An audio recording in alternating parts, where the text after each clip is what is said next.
You're good. Just let me know. Okay, go ahead. Okay, so we wanted to just give you a general overview of what mandated reporting is, just to begin with. So, mandated reporting is a legal obligation requiring specific professionals to report to authorities any suspected abuse, neglect, or harm of vulnerable individuals. So, by vulnerable individuals, I mean children, elderly people, physically or mentally disabled people who may not be able to advocate for themselves. And these laws exist to, like I said, protect these vulnerable populations. So, for the purpose of this presentation, because we are child welfare, I'm going to focus specifically on child maltreatment. So, rather than focusing on all vulnerable individuals, specifically just children for the purpose of this class. So, types of child maltreatment that you would need to report if you are a mandated reporter is physical abuse.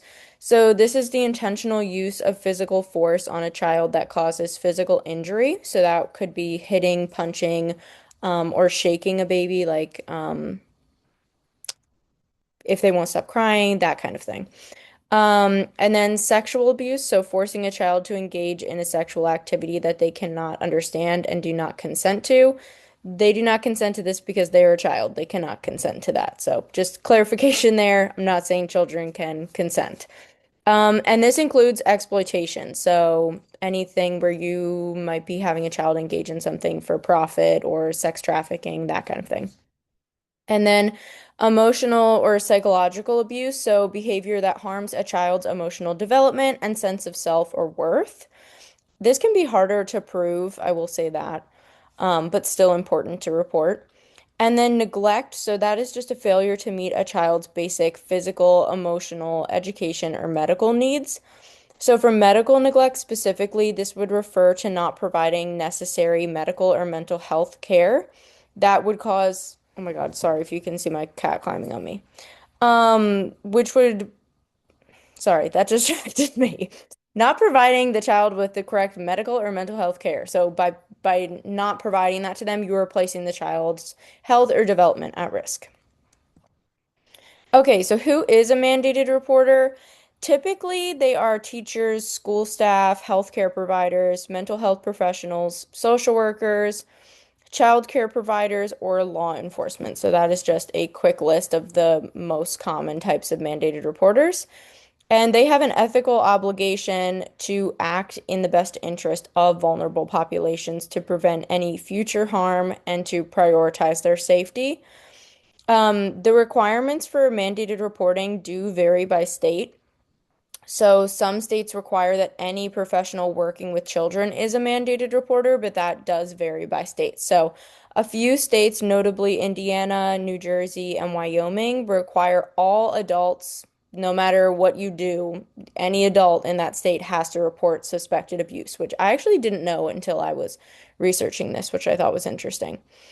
And then requirements may be expanded in school settings, hospitals, child care centers, residential facilities, and religious organizations. And then again, laws vary by state also on what must be included in the report and how soon they must report it after being told by a child, and then to whom they report also varies. When do you report? So a report is required when a mandated reporter has a reasonable suspicion or a reasonable cause to believe that a child has been abused or neglected. So this suspicion can be based on observation, disclosure by the child or others, or like just their professional judgment. So they do not need proof. That's key. So when it gets reported to CPS, they're the ones who will investigate and try and find that proof that's not on the mandated reporter to prove. So they don't need to, like, the things that they do not need to do are provide any proof or evidence. They do not need to investigate or confirm the abuse. That's what CPS will do. They also, the child does not need to name the perpetrator to the mandated reporter. So they just kind of, they need to provide the child's name and then again, that will be investigated. And then the abuse does not need to be recent or extremely severe. So, for instance, a mandated reporter must report any sort of like specifically like especially sexual abuse that's occurred over anyone's lifetime. So even if like a 60-year-old person told a mandated reporter I was sexually abused as a child, they would have to report that. There's no time constraint. And then again, same thing with severity. If a child said like, for example, where I am in Anne Arundel County, like a child said, my mom like hit me with a phone charger. It wasn't like an actual hit, it was more like swung and hit them. But the mandated reporter still reported it because there was still like a child was like hit, basically. And then also what to consider when you are deciding to report if you are a mandated reporter. So you need to take into consideration the child's statements or behavior and any concerning changes. So if their behavior has changed like drastically, that would indicate that what they're saying is like likely true. But also if what they're saying keeps changing or they're, bringing something up frequently, just kind of gauging how the child's saying things and how their behavior is consistent with what they're saying. And then also obviously just checking for physical signs or indicators that are inconsistent or consistent with their explanation. So if they're saying like they got punched in the face, is there a bruise? Like what's going on? And then also just patterns of concern. So again, like even if the incident is minor, just kind of noting whether or not this is the first time you're being told this or it's a repeated pattern. All right, so now it's my turn. I'm just gonna give everyone transparent. I get real nervous when I speak, so if I get stuck up on my words, I apologize. But so now we're gonna get into like how the process works, and best practices and stuff. So in terms of how the process works, when you do get some type of disclosure, observation, anything like that. The first step is usually to like kind of consult your supervisor, unless you are the supervisor, to understand what the workplace policy on the reporting is. Because whether you're in the school, in a hospital, in a medical setting, there are different ways in which different avenues to report, is what I'm trying to say. And so, um, and in Maryland, it is an immediate report, and then an oral report. I mean, and then a written report. And then, so the report is made to the local jurisdiction, and it's the CPS Abuse and Neglect Hotline. And each jurisdiction has their own hotline to that, and there is a Maryland hotline, that will direct you to which the local jurisdiction.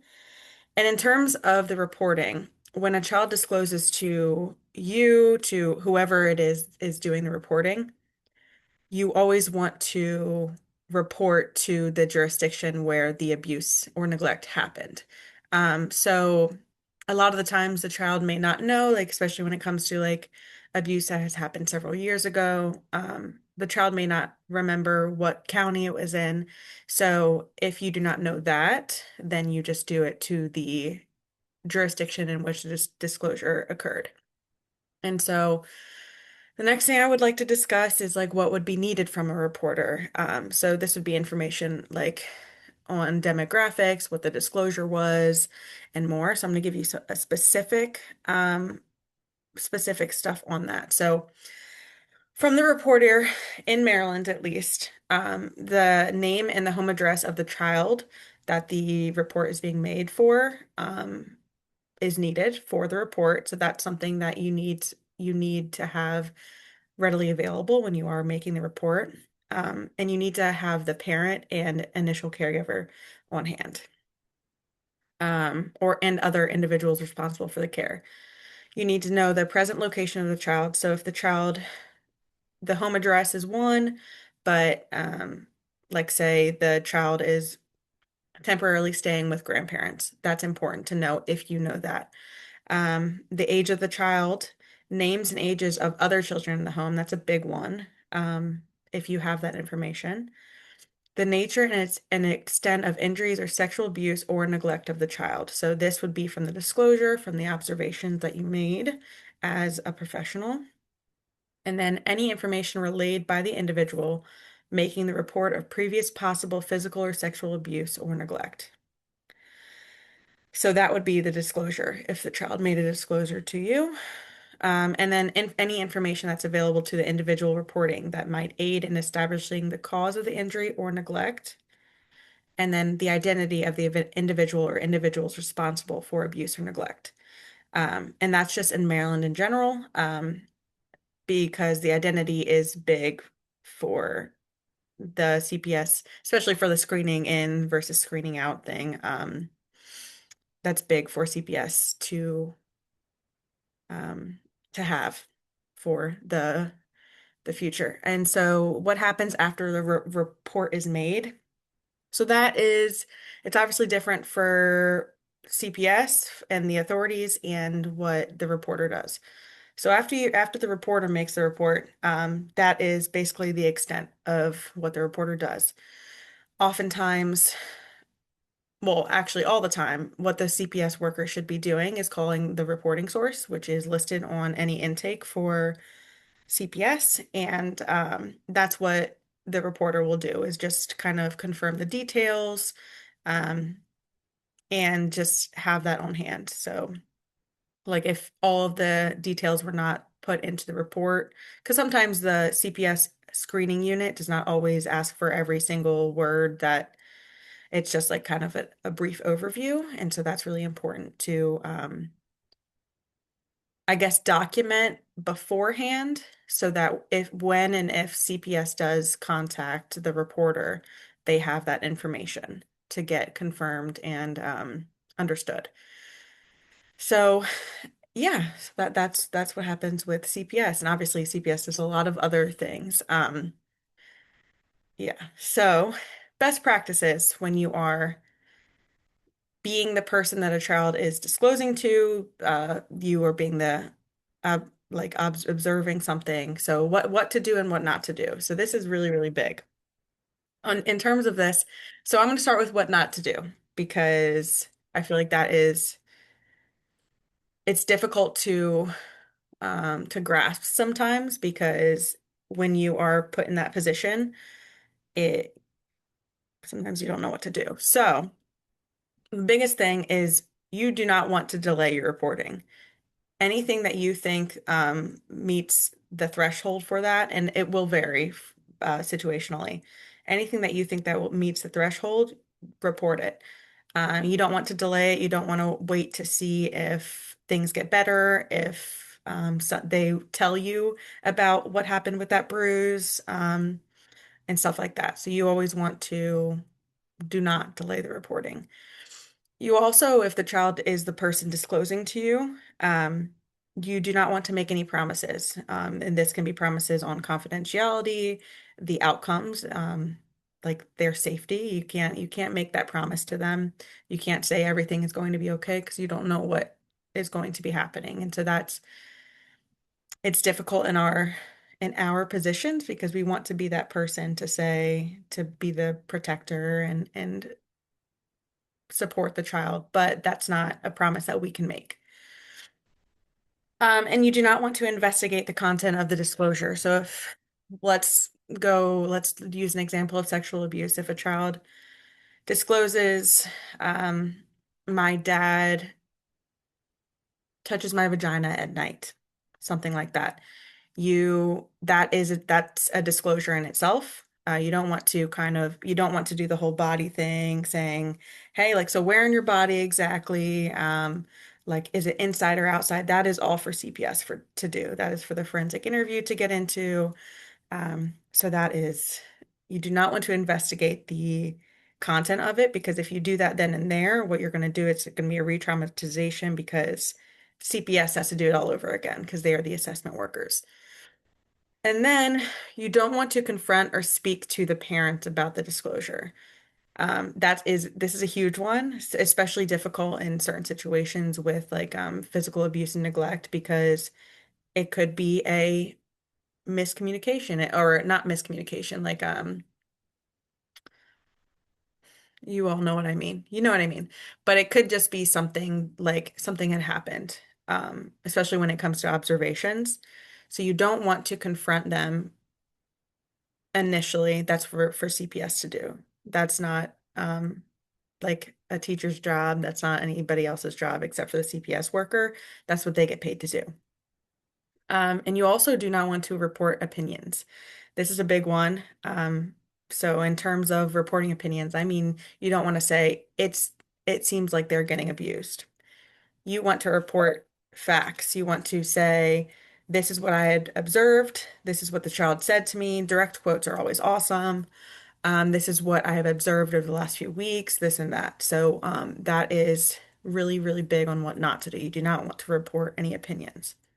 So now we're going to go to the things you should be doing when you need to report.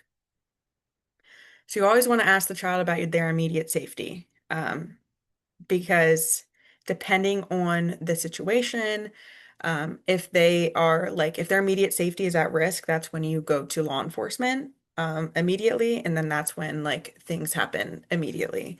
Obviously, the reporter does not have to do anything. The reporter doesn't go to the home. The reporter doesn't hold the child, stuff like that. The reporter just needs to ask about immediate safety, and then that law enforcement and CPS, like the after hours workers, stuff like that, will do what they need to do immediately. And depending on the age and development stages, you can explain that you're consulting with other adults that want their safety. So, for example, like I had to report, I work in CPS right now, and I was already investigating sexual abuse, and the child disclosed physical abuse as well. And so that is I had to make another report for that.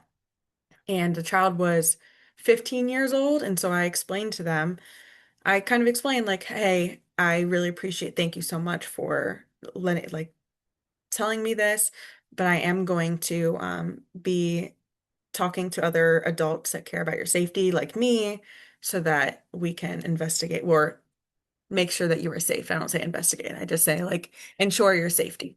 So, it's a case by case basis, but a lot of like, especially teenagers, they appreciate the honesty, because getting kind of thrown into that situation can be a little daunting, especially for teenagers who don't like to share things in general. Um, Consulting your supervisor in whatever role you're in is huge. Getting guidance on how to report, it's really, really big because I know in the school systems, at least in Montgomery County, there's a certain way you have to report. So you have to do the report that's like through the state, then you have to do the report that's through Montgomery County, and then there's also a school system like reporting thing that you have to fill out. So there's a lot of different ways, and so getting a consultation, and if you are the supervisor, consulting with another supervisor, so it's really important to just get support from the people around you to understand what to do next steps. So obviously, like I said, you want to document facts. So you want to document direct quotes, observed behavior, and even history, whether it be like any history that you might know, like a child coming in or missing a lot of school and stuff like that. I'm trying to think about types of history to report, but yeah, so there are different types of history too that you could report, whether it be like behavioral history, what you've seen in the parents, stuff like that. And so the biggest thing is going to be keeping calm. Um, you are part of the safe space that they have been given in that moment, and that's why they have disclosed to you. And if you're just observing behavior, that's totally different. You still want to keep calm in that situation, but if a child is disclosing to you something, and it could be absolutely horrible, you need to stay calm in that moment because they they don't need someone to react out of emotions in that moment. They need someone to be a grounding presence. And I know that's really difficult, so it's just good to practice with that. Thank you, Greta. So now we're going to do a little interaction. It's going to be a full scenario. Read the scenario to us, and then so there's a student that has been struggling in their classes lately, and it is very unlike them. They often do not have a packed lunch or nor eats a bought lunch. Student was referred to the school's wellness center when a teacher noticed the student fell asleep in class, and when asked about it, they began crying. Student has been meeting with the counselor for about 6 weeks, and during this week's meeting, their stomach was a major bother. And when asked if their stomach has been bothering them for a while, they tried to end the session. Counselor redirected and checked on a recent home change that was disclosed within the last 6 weeks, and an uncle moved in with them in the home. This question prompted anger and the student stating, I don't want him sleeping in my room anymore. And after asking if the uncle has to share the room with him, the student says, he says it's our secret.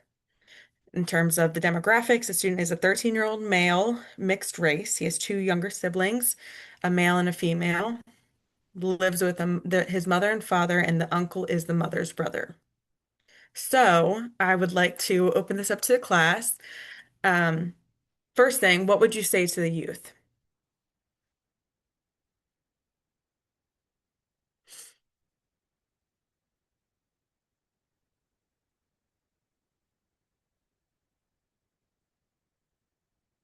I know it's difficult.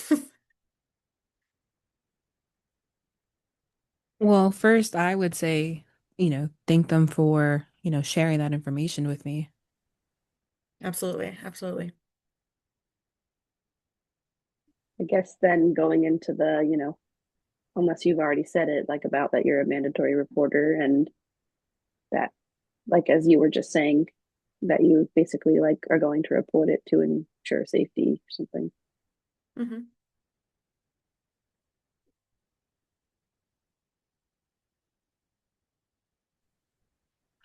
Something along the lines of I'm proud of you for speaking up for yourself. When someone touches you in a way that is not okay with you, um, that's really hard to share, and it's really hard to recognize that there's a safe place where you can say something. Um, so just validating that that was a really hard thing to do, but that um, their self advocacy is, you know, in that moment is amazing because that's difficult to do. Yeah. I think a huge thing is always just like, I always thank the child. I'm like, thank you so much for sharing. Um, I know that was really difficult. And I think depending for in term Becky, I believe you're the one who said something about like letting them know that I will be reporting. I think that is gauged on because it seems like he was angry at the end of that, and so I think that's like I have to gauge that in terms of if I was going to do that in that moment, if I maybe like let him cool off for a bit and then like called him back in and explain. Um, but I think that that's really huge because he's 13 years old. He's clearly very understanding of his like body safety and everything. So, so yeah, yeah. Anybody else? Definitely. Immediate safety concern? Yes, Mickey, absolutely. Absolutely. Okay. And then, so what type of things would you document?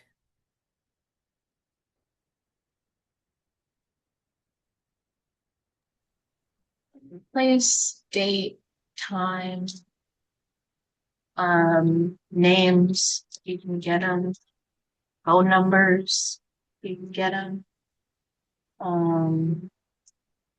Just anything like demographically, I think is maybe the correct word I've heard. Um, as obviously the situation itself and the like kind of major trigger words that we would need in CPS. Yeah, and I see Mickey in the chat saying physical emotional symptoms like a stomach hurting and getting angry. That's also huge. That's definitely something that I would do. And then the timeline for it, I believe that's what you said, Emma, like time or timeline. Yeah. So like just saying something how the last 6 weeks has been a huge change. Anyone else? Okay. So I guess if a few different people want to kind of role play, not role play, but like tell me what each role would do in the scenario. Like the actual reporter, the CPS worker, and then law enforcement. Yeah. If I was the reporter, I would call and make the report. Um, and then, I think I would also like, if I'm at school with him, make sure that he's like safe, you know, Yeah, um, give them what they need there for like the psychological safety portion. yeah, absolutely. Emma? Hi, I'm for oh my gosh, the light. For CPS, I would just my first thought is there's like no way I'm letting him go home unless I talk to him. So I probably hope they call me immediately and I'd go out. I think yeah, in school, I would go out immediately and talk to him and see what's going on and probably immediately put a safety plan in effect and call parents. Absolutely. And Emma, do you mind sharing with us like what the safety plan might look like for this one? I would do no contact at all with Uncle. Like absolutely zero physical, like seeing them being at the home, on the phone, like any of that. If there's other children in the home, I'd probably say like not them right now. Like we need to figure out what's going on and have them come in. Hopefully, like the next, if this is in the afternoon, like the next morning for a forensic interview, to see what's kind of going on until we might make adjustments. Yeah, absolutely. Thank you, Emma. Yeah, I this would be considered Emma, I know you're in sex abuse, right? Yeah. So like this was considered like an in-home case. So this is like immediate, you want to do a safety plan, uncle needs to leave the home. And if the family is not willing to cooperate, then that's a whole different ballgame. But usually the families are willing to cooperate. And then what does any I know we didn't talk about the law enforcement aspect, but because I think it's pretty specific usually to sexual abuse, sometimes physical abuse, but pretty specific to sexual abuse. Does anybody know what law enforcement might do?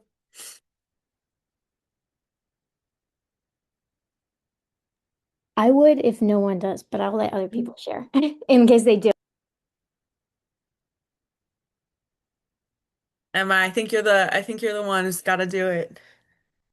Um, Essentially they for us at least, they would just be assigned the case with me. And I would like we would just have to wait to the forensic interview. Like they're for us, they're not going to do anything at this moment. They're going to follow my lead until we figure out what's really going on and they'll like monitor the forensic interview.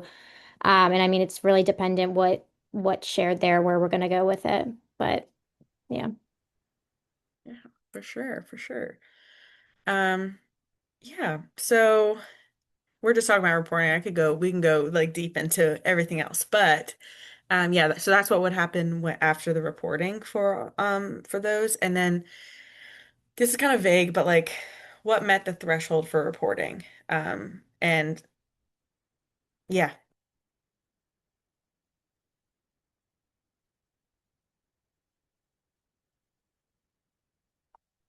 yeah, Julia, Yeah, what Julia said. absolutely, absolutely.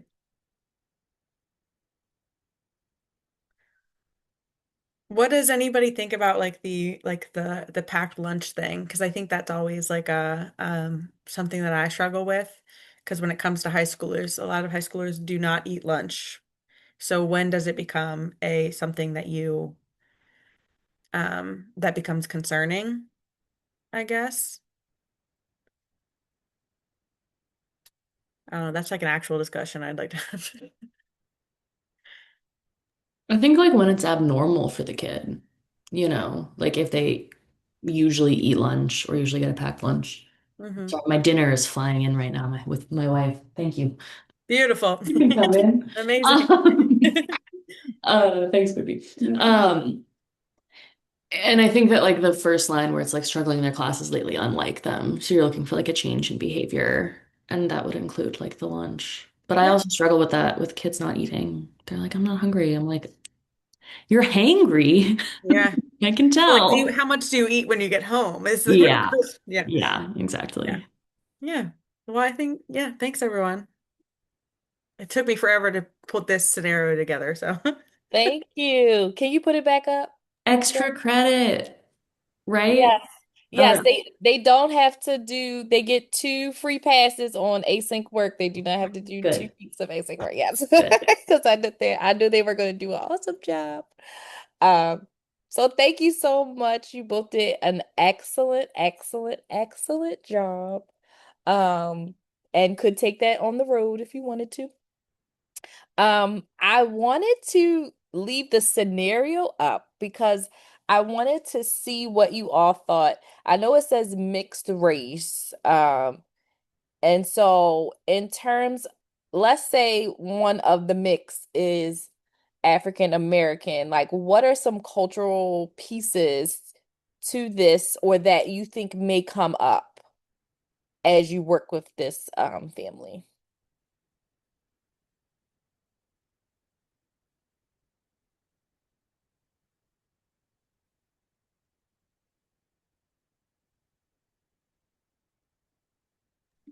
I could kind of just throw this out there. It semi relates because I had a client who was like sexually abused by her uncle.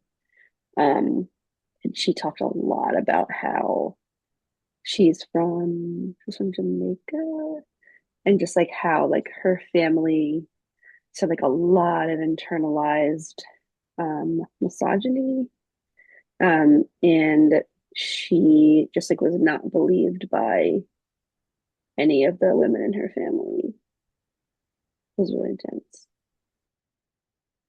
Thank you.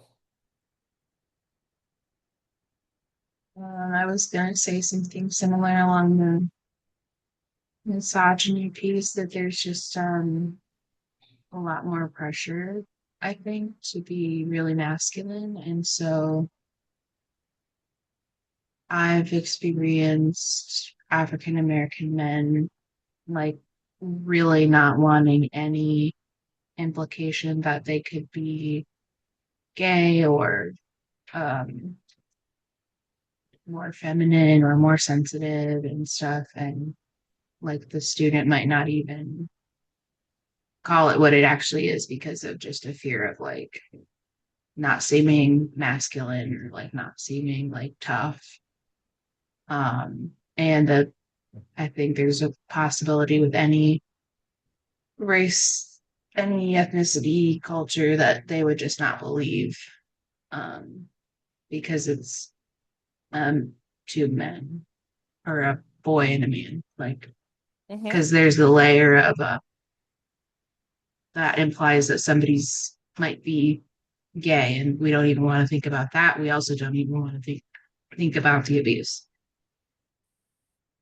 Thank you. I didn't even think about that piece. Yeah. what Emma said in the chat is huge. I've had families feel the need to stick together and keep unity, especially with the fear of perception if people found out. I think that's a big thing, especially with um, like mixed families, like in terms of like one side or the other, especially when it comes to like the uncle is the mother's brother. So the mother, I mean, obviously, hopefully they're protective, but like, how, I don't know what the mother might want to do with the uncle and what type of protections they might have for the uncle and stuff like that. And so I think that that's a huge thing to consider when it comes to their cultural identity.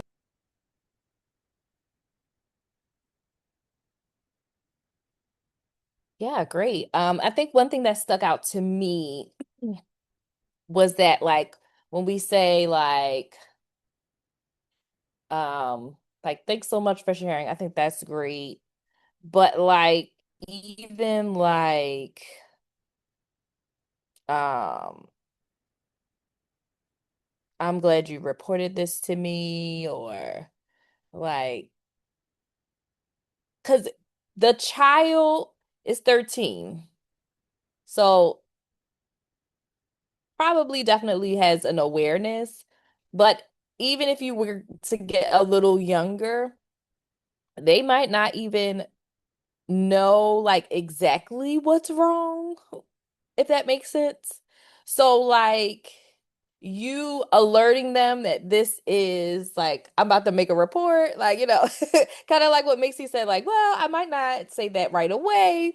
That might be really scary because that means that not only did I tell you something, but what I've been told possibly is whatever happens in this house stays in this house, right? So now I told you something and you have to report it.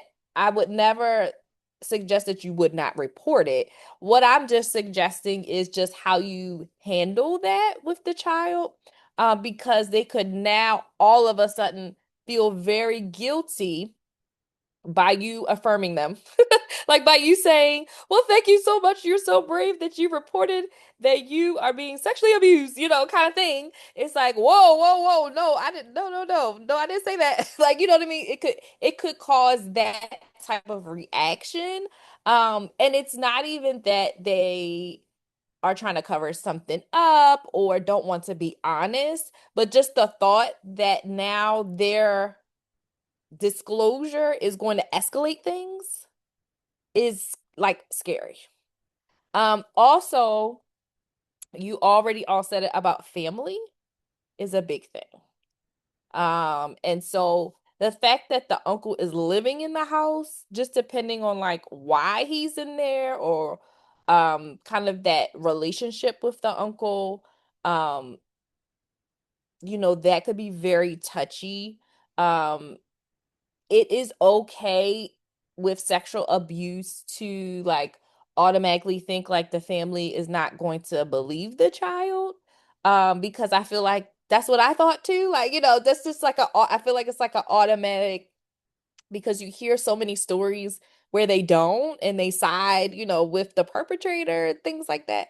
So it's okay if that thought came to your mind, but that also might not be the case. So I think it's very sensitive because the uncle is a household member, so it's definitely meets the threshold because the abuser has to be a household member or taking care of the child, like in some type of caregiver role for it to be child protective services related versus like criminal. So it's definitely something that would meet the criteria, but it's also important to note that there are other adults in the house that may and hopefully are able to protect the child. And so not just assuming that because this is happening with the uncle that it is happening with all members, if that makes sense. Um, I think is important. I think it's hard, especially when we're talking about placing children with relatives and like working with families. I think it's hard for you to separate like one person from the whole family. It's almost like, well, if he perpetrating, everybody perpetrating, and everybody, is they got intergenerational family secrets, and they might, I don't know, but you just have to make sure that you're not assuming the worst for the entire family, based upon what has been said. And we know that we have to, like Emma said, go to the forensic interview and kind of do some more assessment, which are all very invasive. I just want to remind you that this can be very invasive. And I think it is very important for you to weigh it equally, right? That you don't want to underreport, but you also don't want to overreport either, because once you open up the Pandora's box, it just takes a life of its own, like literally in seconds. It just takes a life of its own. So I think also just understanding some of those factors. I think a lot of times when we look at, not that I'm comparing this to like murder or anything, but when you see like the crime movies and like people don't cry, or people, you're like, oh, I knew he did it because he, seemed shady and stuff like that. So it's easy, I think, for our purposes too. Like we have a good instinct. And so you just have to check it sometimes because it's so easy to be like, oh, your family is not supporting you, like, you might need to get removed, like just your thoughts like of what might happen with this client, and or if it doesn't go the way you think it should go. Like sometimes it's like, well, they didn't remove the child. Like what is happening? They need to remove the child. They need to, like, what are they doing? To just watch your reaction to things too, to see like, are you considering everything? So the system is the system. We got to do the reporting. We have to do the reporting. Um, but also understanding how the system being involved is terrifying, and has a history of being terrible to people, especially of color. So just being sensitive to those things, that as much as you are doing your role in reporting and all of those things, that also the family could be very upset, and it's okay. They could have a lot of different reactions to this. Even the mother might be upset, but it might not be that the mother is upset at the child necessarily, or they might be, but it might not be neglect, if that makes sense. Like, even though she might be like, oh my gosh, why did you tell Macy? Like, what? Why did you tell her? Like, kind of thing. Like, I feel like that's a, like, don't be talking about our business kind of thing. Like, that's just a natural, and I'm not even saying that it's just Black families that do that, but I think it's just a natural thing to be like, you got these people up in our business, like, oh my God, kind of thing. Um, and so just kind of understanding all of that, and also seeing like the positive and the strengths of the family as well, even through all of that. Oh, yeah, that's a good point too. A lot of parents are upset when they aren't the ones the children tell. Yeah, and it's kind of like, well, are you sure this, kind because it's like, I know my child. They would come to me, or and sexual abuse, for sure, but any of the abuses or neglects, it's just very sensitive. It's a very sensitive information. And making sure that you're able to really handle it with care, for sure. So thank you so much, Macy and Greta. That was excellent. Excellent, excellent, excellent. So we'll take I like breaks. So we'll take a 10-minute break. We'll come back at 7:10. At 7:10, I'll show the video. And then Macy did an excellent job with doing the scenario. We'll do a couple. I have neglect scenarios. So I have a couple neglect scenarios that we can go over. And then we'll do some licensure prep questions.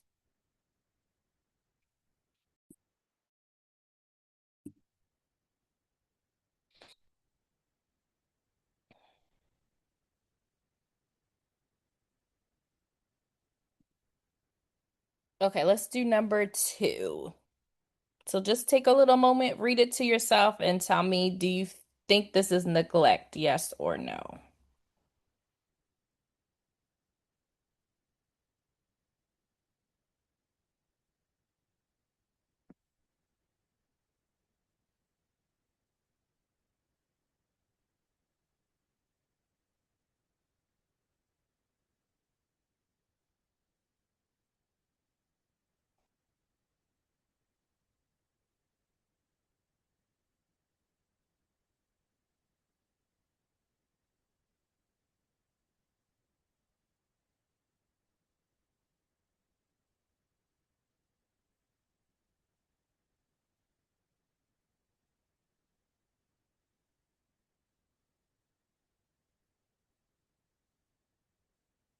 Okay, I see a lot of no's. Anybody want to tell me why it's a no? Eve? When I read this, even though it's a fake scenario, I still got upset about it because it's real. And it was just one of those things where it's just like, this is clearly systemic over negligence. I feel like what made it change, because at first I was like, oh yeah, this is going to be negligence, but what changed it is when it immediately talks about Medicaid, and it says that that's the reason why. And I'm like, okay, this is a failure of like the system providing adequate care. And then it makes me go, okay, what does this person look like? Is this a black baby, a brown baby, a white baby? Like, what did the baby look like? And then it makes me think, okay, what neighborhood are they in? All the different social determinants. Like, the social worker in me couldn't even see how this would be negligence after I saw the reason why. Like, if it said because they just didn't feel like it, then I'd be like, okay. But if it says because they couldn't get off their work schedule, I like, it's like there's different things. I don't know. Like, the social worker in me just cried a little bit because it's so sad when this happens to Yeah. families. It's just like, I felt very passionate about this as soon as I read it. Okay, you agree. Essence. Okay, perfect. I also want to say that they actually, like, it seems like they're the ones who brought the child to the ER, so that's not negligent at all. Like, they're obviously concerned about the physical well-being. So, Yes. Yes. Also, she's getting treated just through the emergency. Absolutely. And all you would think that those things um like don't matter, but um they do. And sometimes people have an issue with like how you address things.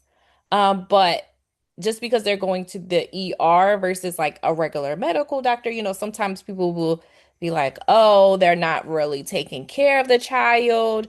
But that's really just like a personal preference. That's not neglect. And so I think it's important, like Macy, and Greta was talking about like making sure it's not your opinion, but it's really based upon that definition. So the fact that the parents sought medical care repeatedly, the failure to follow up stems from the insurance barriers.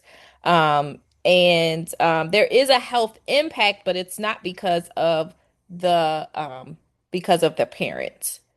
Um, if hearing loss becomes imminent and parents refuse accessible care, that would be different. But they are obviously having some issues with accessing care and the insurance piece of it. Yep, actively addressing the issue.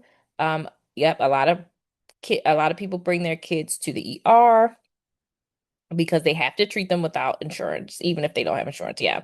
They tried to get seen at the clinic, but the wait list was the barrier. Yeah. Low income or having no insurance does not equal neglect. Yes. Perfect. Perfect. Eve, did you have something else that you want to say? I had a question. Sure.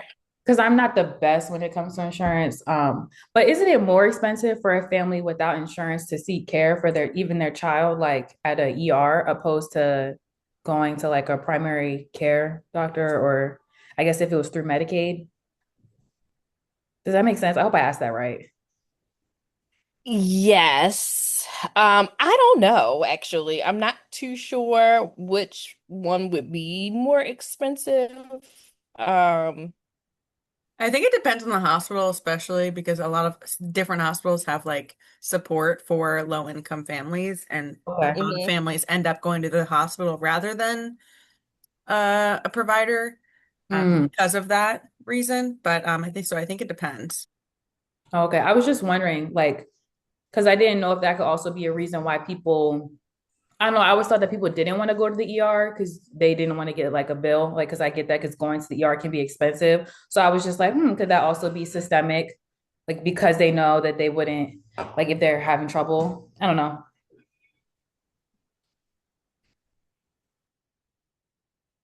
Yeah, good, all good points, all good points. Lots of people wait until issues are so bad. They have to seek emergency care because of expensive primary care or specialist copays. Yeah. Yeah. So you see how the systemic things can leak in, and can often contribute um, to child abuse and neglect for sure. I want to go to number 7. Let's do number 7.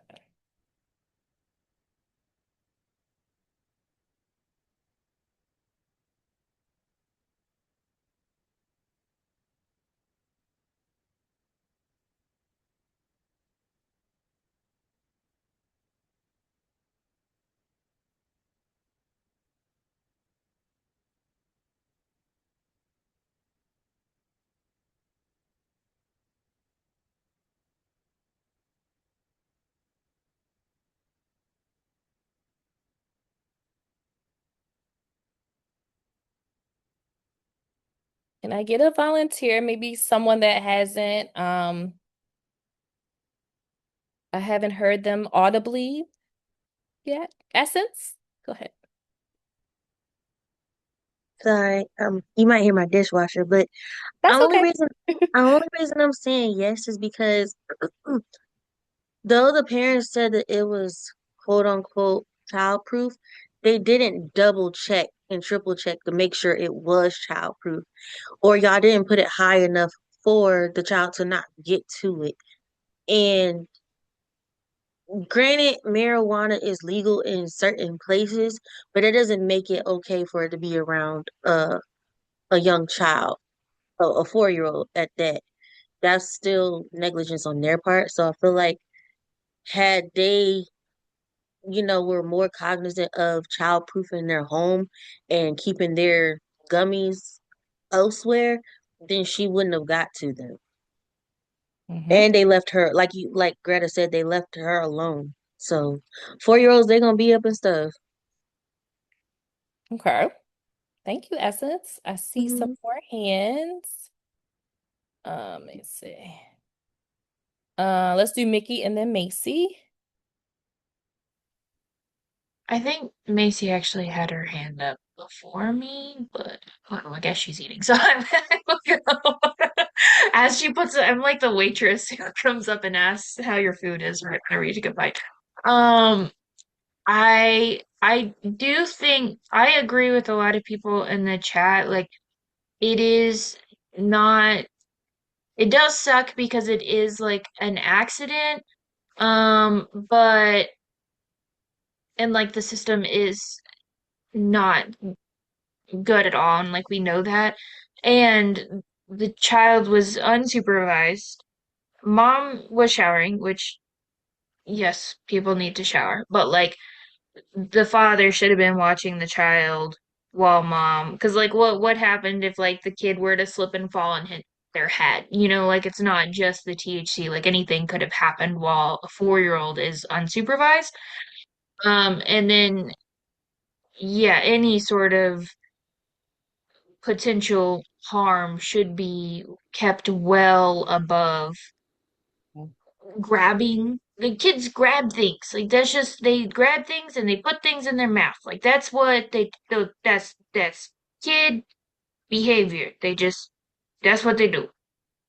So it doesn't matter what it is, if it's THC, if it's like even like ibuprofen or something. Like nothing should be grabbable for a 4-year-old.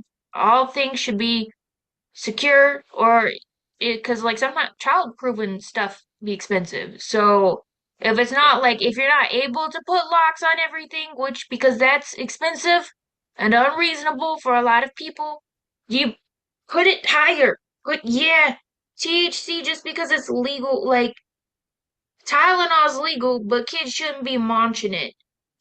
Like that's just put it higher. They're far. They're pretty short. So just yeah, that's it. That's my soul. Okay. Thank you, Mickey. Macy? Yeah, I mean, I think to bounce off that, like THC gummies look like regular gummies a lot of the time. So, the child was obviously going to put that in their mouth. But this kind of reminds me of like a scenario, and I know it's two totally different things, but like people with guns, like if a child were to get the gun and they're like, well, it was an accident. I had it in my drawer. They shouldn't have been in my drawer. It's a child. The child is going to get into things. So I think that that is something to always consider with this type of thing. Like, yes, it really sucks. It's an accident, and they clearly didn't want their child to get into their gummies, but the negligence of having the gummy in a place where they were able to get it is the problem.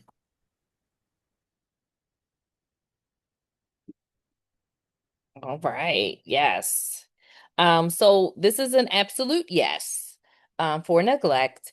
Um, this is a good conversation because we do consider intent. Um, but remember when it comes to neglect, it means that you there's something that you did not do. Um, and so we do have to really think about that. I mean, whether they did it on purpose, like obvious, normally with neglect, they don't do it on purpose. Whereas like abuse is normally something that you do, and then we would like try to navigate, intent. We would want to ask it. I'm not saying it would sway us either way, but we want to ask the intent of it. But with neglect, often the intent there's not necessarily a purposeful unless you're just like the Turpins and they like severely neglected their children unless it was more like that. Then more often than not, neglect is not something that they're doing on purpose. Um, and can be an accident. Um, but also making sure that you are safeguarding the child. So with any of these scenarios, it doesn't mean that children are being removed. It just means that we are concerned. This is definitely rising to the level of a concern, especially when it comes to illicit substances. THC and children do not mix. Typically we see a lot of course, we're going to definitely be more concerned if it was like needles and things where it's like a little bit more of a quote unquote like a harder drug. But either way, like Mickey was saying, really it's really the supervision part. And I'm gonna do a flip side. So here's a flip side. Both are about kind of childproofing and things like that. So my students, and none of them are on here. My students were really upset because this was their very first home visit that they observed in foster care. And the house, it was a relative's house, and the house had a TV that was on the floor. And the child was 18 months. And so my students said, well, the TV should be mounted and not on the floor because the child can trip over the TV. And she was very highly upset and felt like the social worker did not take it seriously, like the social worker didn't even address it. And so she was like, on their debrief, I mean, really? You didn't address the TV being on the floor? And so, what are your thoughts? It's not It is THC. what it is. It is safety, right?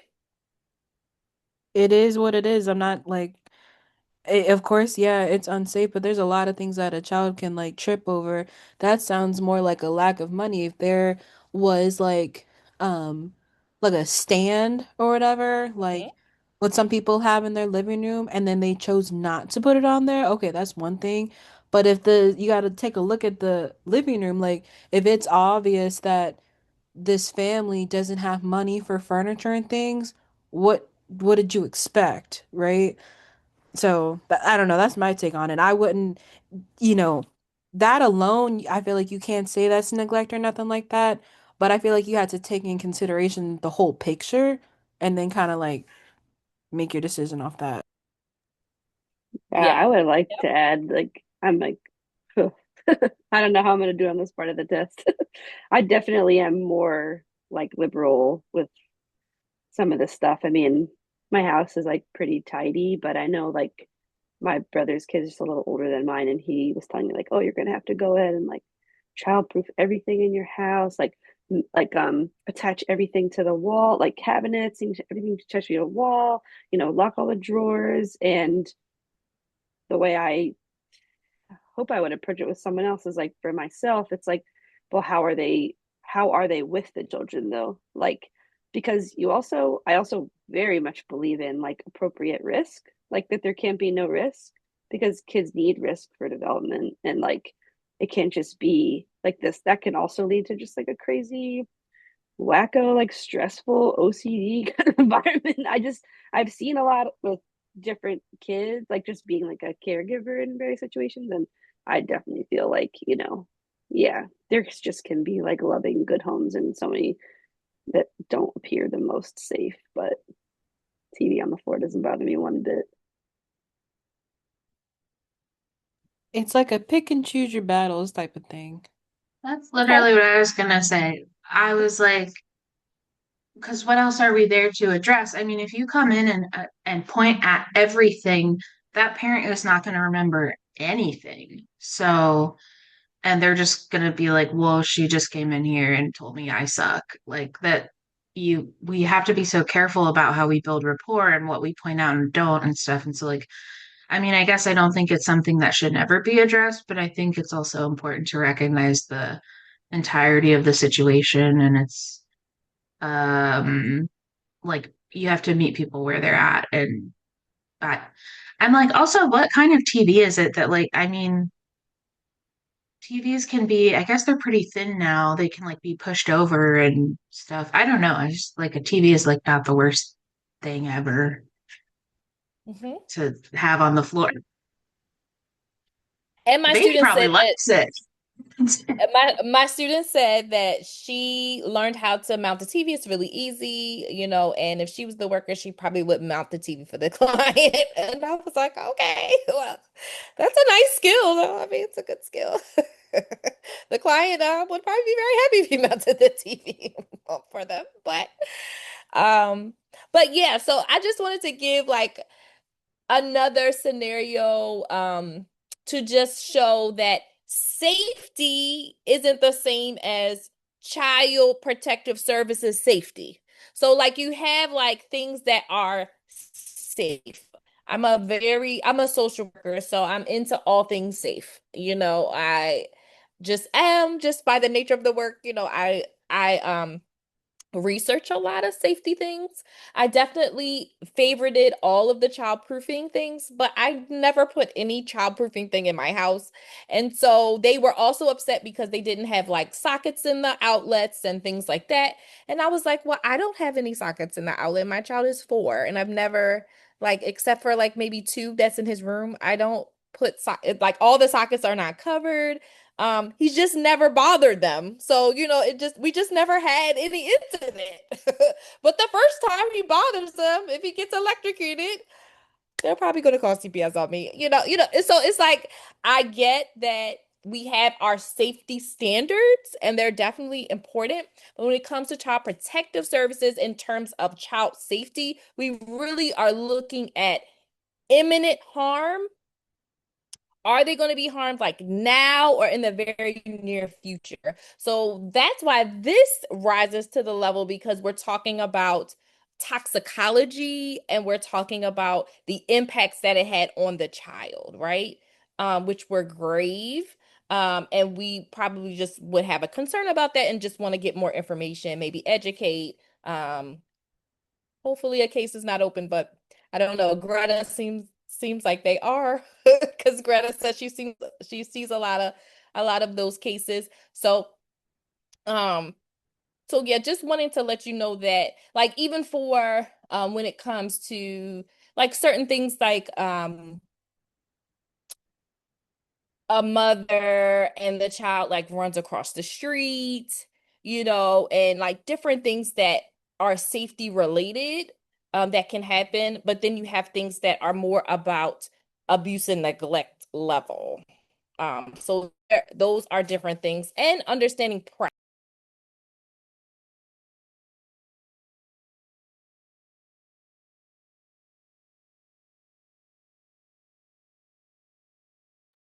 Okay. Um, so so your homework, so let me explain what I did. I tried to make it a little better, but I might have made Blackboard even more confusing. But I'm always gonna put the task list on the announcement after class. So what I did was I made like an async folder, um, so that you just have one place where you can find like what your async work is. The only one I couldn't figure out how to put in there was week 2, just because week 2 had a whole bunch of stuff in it and a whole folder of its own. But I tried to put everything else in the async folder. So Your async work for tonight is going to be that neglect scenario that I just showed you. There are 10 of them, so you're just going to say yes or no and then put your reason why. You can type it in, like you could just put one, no, two, and just put like a brief reason, or you can like download it, put your answers in there, and then upload it back. So I made async assignments. It's all the way at the bottom when you go to course materials. And then this is your neglect scenario. It's not due, it's not due for a whole week. So you can work on it anytime during the week, or you can do it tonight, whatever you prefer. And then the other thing that is the async work is for, oh, no item found. Okay, well, where is it?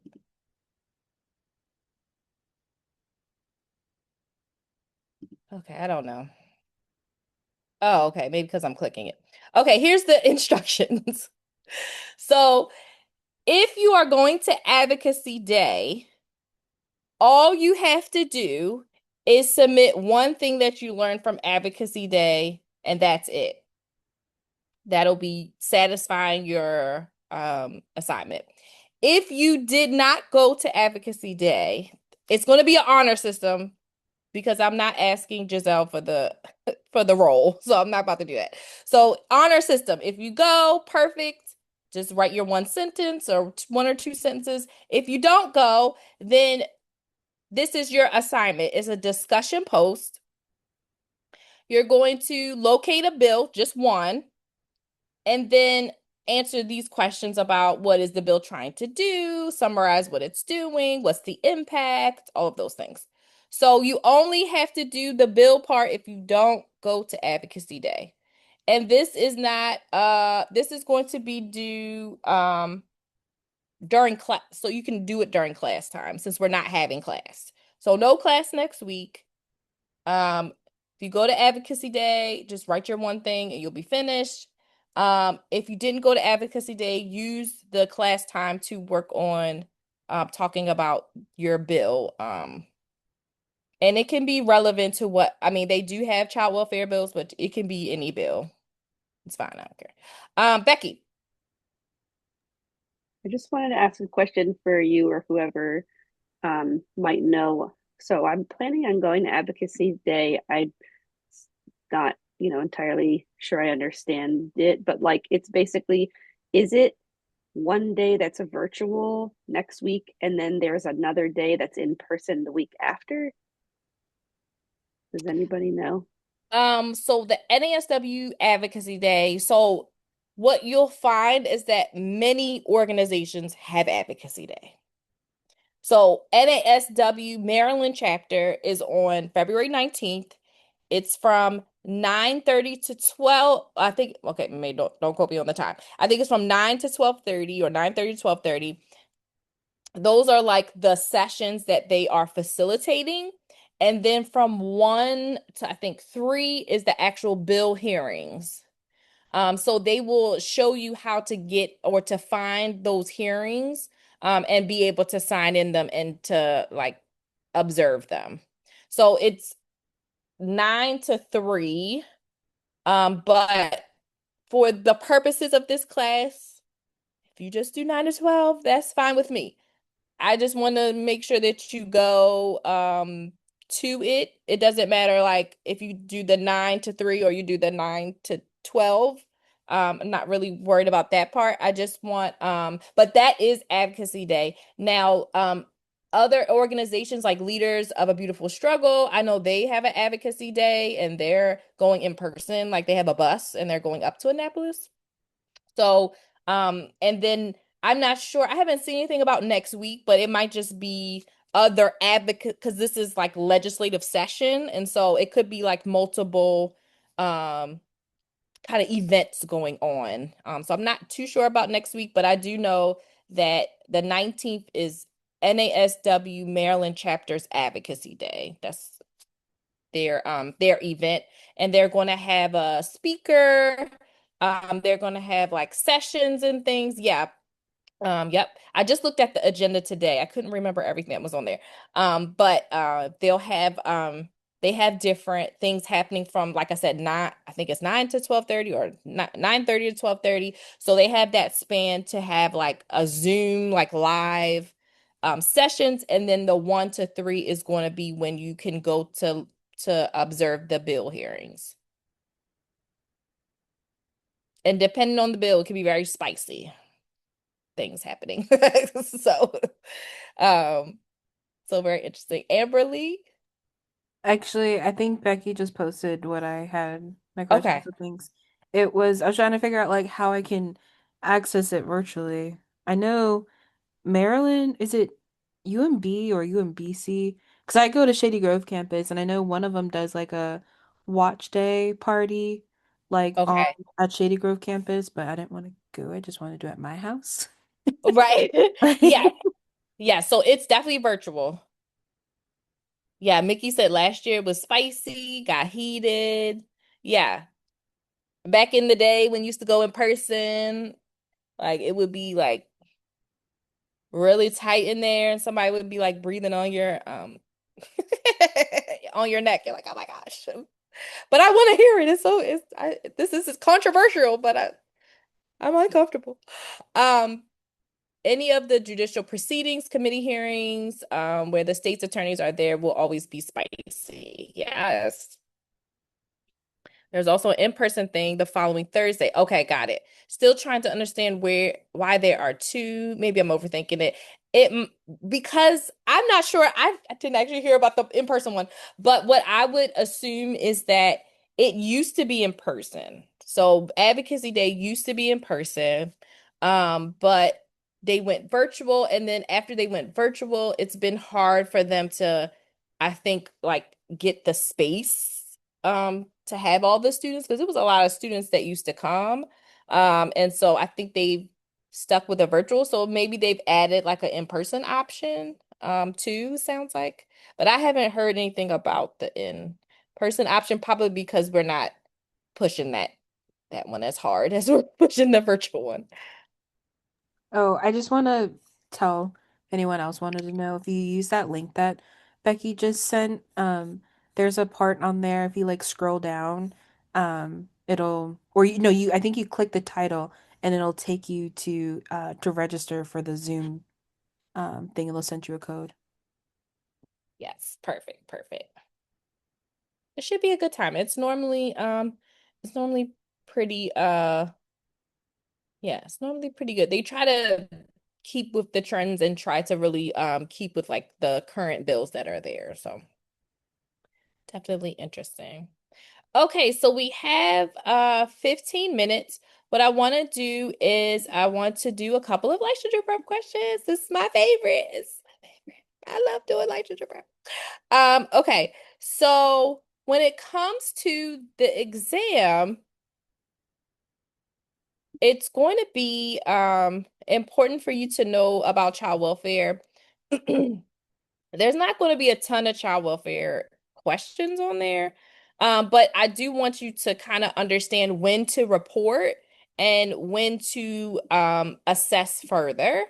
And it's going to be probably a little bit different from what we just been talking about, because it's the exam, and the exam is not necessarily correlated to real life. So we're going to kind of go over these things together. And just for the sake of time, we'll just kind of read through them together versus me giving you like a lot of silence. So what should a social worker assess for first? A 13-year-old adolescent meets with a social worker because of poor hygiene, sleeping in class, and stealing food from the cafeteria. What are your thoughts on the answer?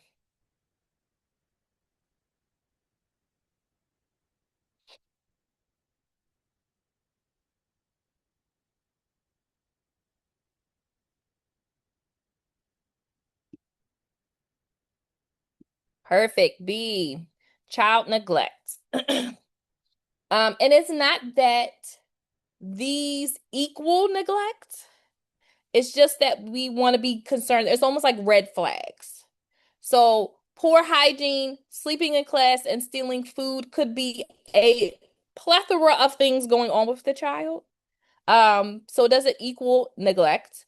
But these are indicators of neglect. So it's really important for you to know your indicators, and your behavioral indicators, your physical indicators, for all of your maltreatment types for the exam, just so you'll know like what those red flags look for or look like.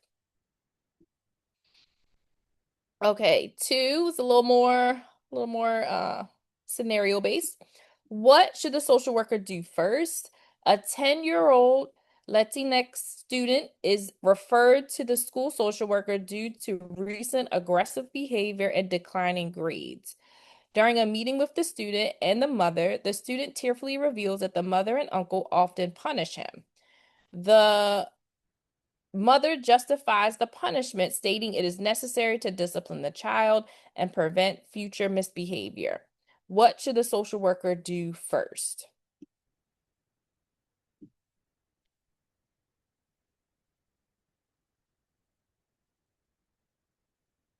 When you have a first question, you want to put the answers in order from last to first.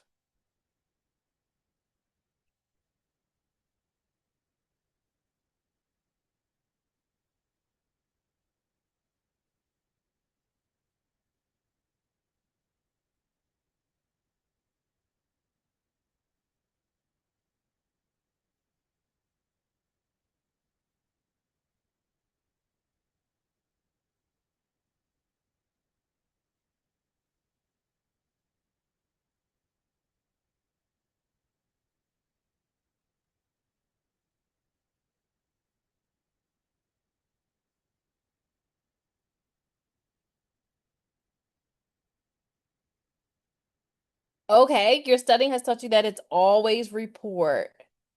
Yes, and I want to make sure I give you different types of questions so that you can see when it is report and when it isn't report. So this one was pretty close. So because I know this is a safety question, because I know it's child abuse and neglect, I'm going to eliminate anything that is not um a safety answer. So consider culture, although we do consider culture when it comes to the safety of a child, that is not necessarily something that we would consider in terms of making sure the child is safe. So I would rule out D. I would also rule out A, assist the mother in exploring alternative discipline methods, although that's a great intervention that also doesn't address the safety issue. So I got rid of both of those. So then we have ask about the severity of the punishment or report. And on the exam, in order to report, we need to know the who and the what. So it appears that we have the who, because the student says the mother and uncle often punish him. So we have the who, but then what would be the what? Because punishment could be anything. So normally we have a split between B and C. So the answer is B, ask about the severity of the punishment. And that's only because it wasn't explicitly said what happened. Were you punished by getting slapped in the face? Were you punished by doing 50 squats? How were you punished? It doesn't say, and so we need to gather more information. Now, this is different because remember what we said earlier, like you don't want to investigate it. So it's not that you're investigating it, you just need to know the what. Because when you make the call, they're going to ask you what happened. So you asking follow-up questions is okay if it's to figure out like what happened. Not like with Macy's when she talked about like the what, like once they disclose, you don't have to figure out all the details. But this one, you have no details. So that's why you want to ask about it. Okay, let's look at 3. What should the social worker do? Is very long, I'm sorry. A social worker is working in a mental health clinic with two young girls and their father. The father is concerned about the girls' behavioral problems at home and school. After further assessment, the social worker found out that the girls' behavior problems began soon after they returned from a visit with their mother, who lives with her boyfriend and an infant daughter. The parents are involved in a custody battle. The social worker meets with both girls, and the interview reveals that their mother's boyfriend has beaten them with a broom, burned the older girl with a cigarette, and threatened to kill the younger girl. What should the social worker do?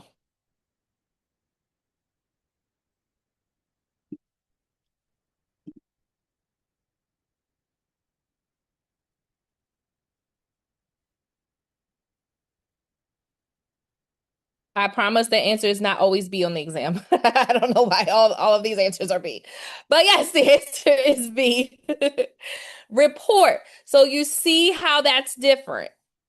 Last time we had some information, but not enough to really know if it's even if we're like, okay, we're gonna report it, but we gotta kind of know what happened. This is very clear exactly what happened.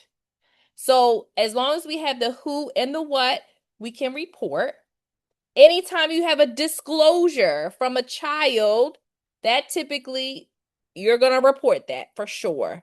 It's just when maybe you don't have enough information, or it gives you indicators, but it doesn't necessarily give you who is the perpetrator. Like it just has the child's behaviors, but you don't know like who is doing what. Like, for example, stealing food. They're stealing food, but you don't necessarily know that they don't have food at home, right? So you might want to ask questions about like what's going on at home in that scenario. But here is very clear. Essence, go ahead. I think you just answered my question. Okay, Thank you. no problem.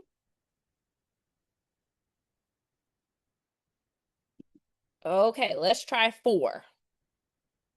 I'll let you all read that one on your own. So we got-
All right.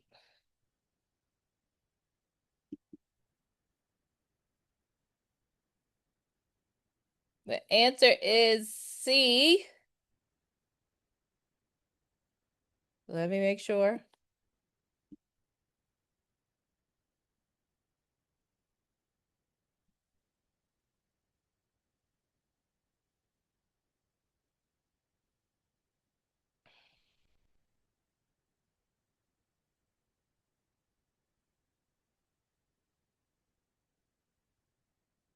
Okay, so the reason why we're going to do C over A next. So next is also like first. So it's not that we're not going to do A at all, like we're never going to do A. The only reason C is going to be first next is because it addresses the sexual abuse. So when it comes to like, and it's funny because I have another question that's very similar, and the answer is A. But you'll find out when you do the questions. Um, you want to know because of these things that are going on, right? So it's not just the bedwetting, but it's also the anxiousness. It's how the client is talking about like getting distressed when talking about the relationship. So if we didn't have those things and we just had the enuresis, then we could go with the medical part first. But because we have other elements that seem like there could be possible sexual abuse, we want to rule that out first before we get the physical, if that makes sense. Makes Okay, so I'm just like, because I feel like the question insinuates that the worker did try to get more information and she just didn't want to disclose anymore. And so Okay. I guess I'm kind of, so is C insinuating like a report and then CPS workers are going to be gathering more information for it? Is that what the third like answer C is saying? Like it's a report and then, you know what I'm saying? Because I So feel like that this stuff just it's gonna get me so bad on this exam. it's okay. It's okay. That's why we're talking about it now. So because C focuses on sexual abuse, that's really why it's the answer. Okay, because it's So just confusing because like they already they wouldn't provide further details. And I guess C isn't actually saying to me like, oh, we're gonna report and CPS will be doing it. I don't know. I just get so confused. yeah, so this one is really like what is the focus? So A is focused on the enuresis, B is focused on the enuresis. C is the only one that even talks about the possibility that it may be sexual abuse. So that's why C is the answer because it's the only one that really brings that to be highlighted. And when it comes to child abuse and neglect, you want to kind of get that I don't want to say out of the way, but you do want to make sure the child is safe. So I know we don't want to further re-traumatize the child or anything like that, but so far we haven't gotten any type of disclosure. We're just trying to figure out maybe where the distress is coming from. If it's really, and it might just be a few more questions. It doesn't mean that you're doing an investigation. It's just saying that you want to rule out that this is not a concern that you need to report. Emma and then Anna. Oh, I kind of read it like I got the two kind of things that can indicate potential sexual abuse. So because sexual abuse is like as serious as it is, it's like I would need to put on my thinking cap and dig a little more. And I can't remember, 10-year-old. Okay, so she's a 10-year-old girl. There's other ways to get information, and I that sounds manipulative, but because she's a child, because it's sexual abuse, because there's the two big indicators that that could be what's happening, I would be like, okay, she doesn't want to talk about the cousin, but maybe there's another cousin she could talk about. Like, there's just like different follow-up questions to ask that might start to lead her back to a more comfortable place of being able to either accidentally say something, not that you're like trying to catch them, but like it's just because of how serious it is. I would get really Yeah. creative with that, with the follow-up questions.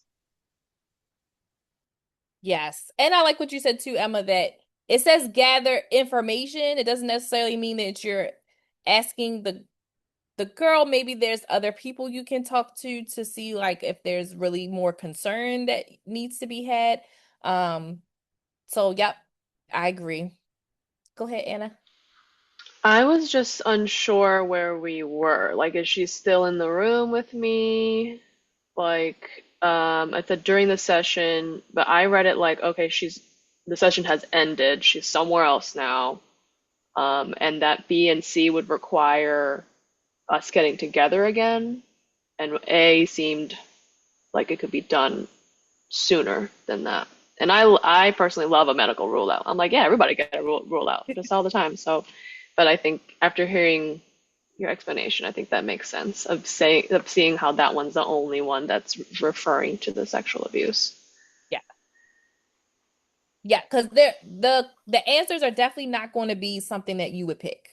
Like they're not going to say exactly what you think they should say.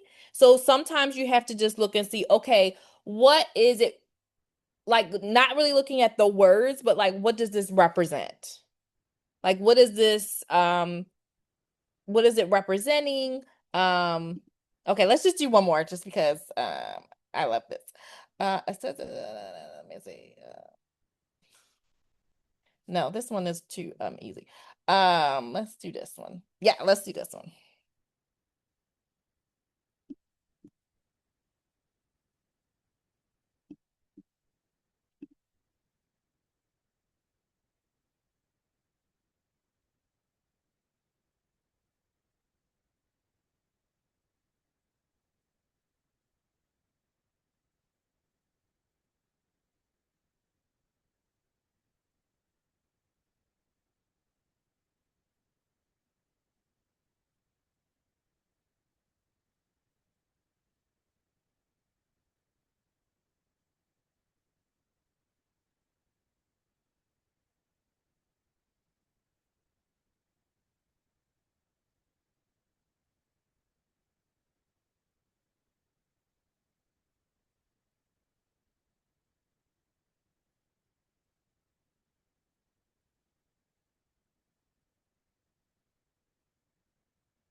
This one was hard.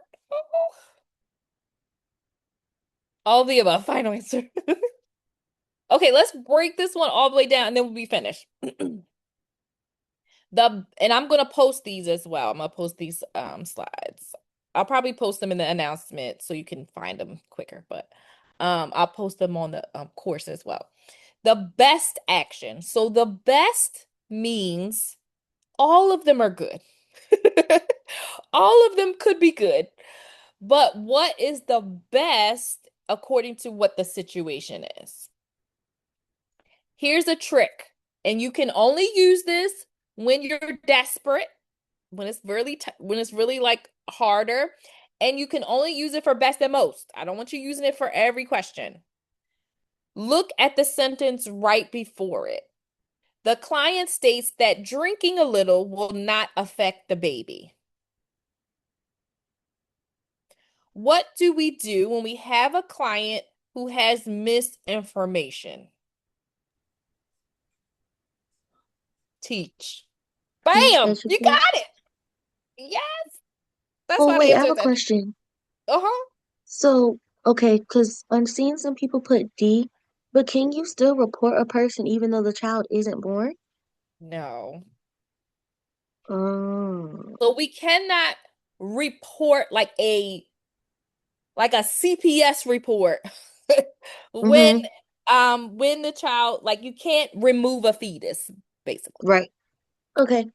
It's not to say that we wouldn't document it Mm-hmm. because a lot of times the reason why I would get involved as a substance exposed newborn worker was because they told their maybe primary care Mm-hmm. and we didn't even need a positive toxicology. It was just the fact that they had reported use at all throughout the pregnancy and they called CPS. So I don't know if that still is how it's done. It might have changed, but so yeah, so it's not that it's not important or that we don't care about the unborn child. It's just that in terms of reporting, there's nothing we can Mm-hmm. do about it, Okay. if that makes sense. And Mm-hmm. when I say nothing, I mean nothing in terms of the safety of the child, like no type of intervention. Like it wouldn't be anything we Do. couldn't Right. like Physically do. remove. Yeah. Okay. Tarina? So I chose C, and I chose C because when I saw like explore, so I'm asking the client questions about her intentions because it looks like she's doing a lot of things that it's not she's not doing things that's gonna that's good for the baby. So I'm trying to figure out like what are your intentions anyway? Because you're not doing the right things for your body, not doing the right things for the baby. So I'm assessing like what's going on here. So yeah. But I think your intent for the assessment is just not captured in C. Because C just says you're just going to ask about what her plans are, but C doesn't say that you're worried about the baby. Does that make sense? Okay, yeah, and I mean I understand now I understand why A would be the best action. Yeah, but I mean, yeah. So it's tricky. Yeah, that best. I hate best and most. They are really tricky. Amberly? I just had a comment because I just thought about it. Because I'm like, dang, why can't you report suspected abuse of an unborn child? Do you know how many anti-abortion people would be blowing up CPS phone talking about they're killing the baby? Yeah. Yeah, and it's not that we're not concerned. It's also because our client is the pregnant woman. That's our client.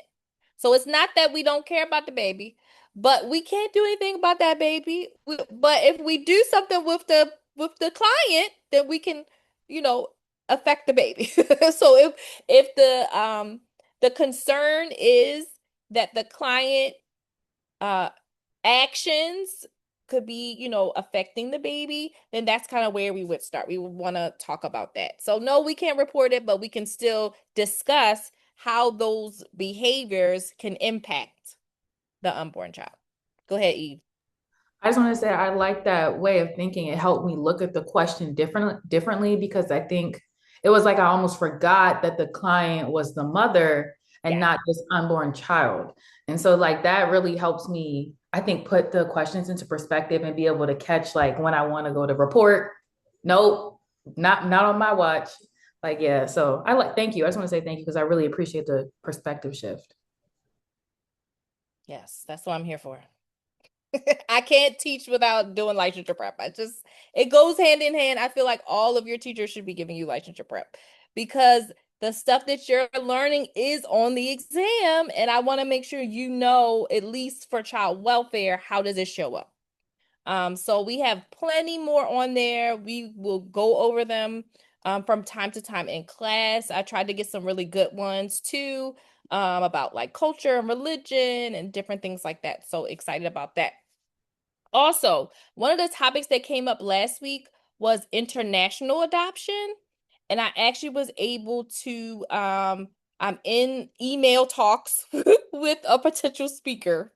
So hopefully that will be coming up soon. And then we'll also have, so far I have forensic interviewing, possibly one about international adoption. We can have a class about that. And if there are any other types of presentations you would like to see, I have to go back to our first class and see like what you put in there. That way I can do your we can have some more presentations.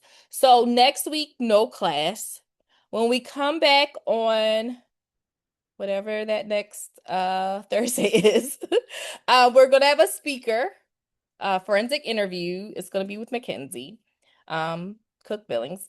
And then that class, also be prepared to bring your topic. It doesn't have to be this final topic, but just bring a topic so that we can kind of go through that. Our presenter won't be coming until 7, so we'll probably start class at 6:30. So I'll make that adjustment just so we can have a little time to talk, so we won't be on here for like ever. And then the presentation will be the class essentially. Any questions? So after tonight, the async work is the neglect scenarios. Next week, no class. If you go to advocacy day, put your one thing you learned. If you didn't go, look at a bill and give me your opinion on it. And what's our first assignment? Is it coming up? Let me see. I should know. It's the engagement. Okay. Yes, your engagement assignment is the recording, right? Yes. Okay. You know, And then you don't have any male scenarios on it at all. I do. Mm-mm. Where are the scenarios at? I put them on there. Yeah, they had tagged down now. Yeah, they're in there. Oh, they in it. Okay, I can look at them. It was from last year, so I can look at them. Okay, it's due the 28th. 2/28. I just want to put it out there. It's due 2/28. It's coming up.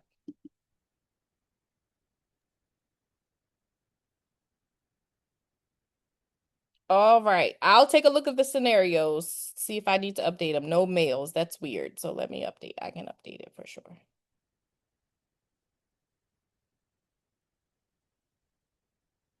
Okay. All right. Well, have a great rest of the night. Okay. Thanks You for a great too. class. Males didn't miss Night. last year. Thank Good you. night. Bye. Bye. Have a good week, everyone. See you.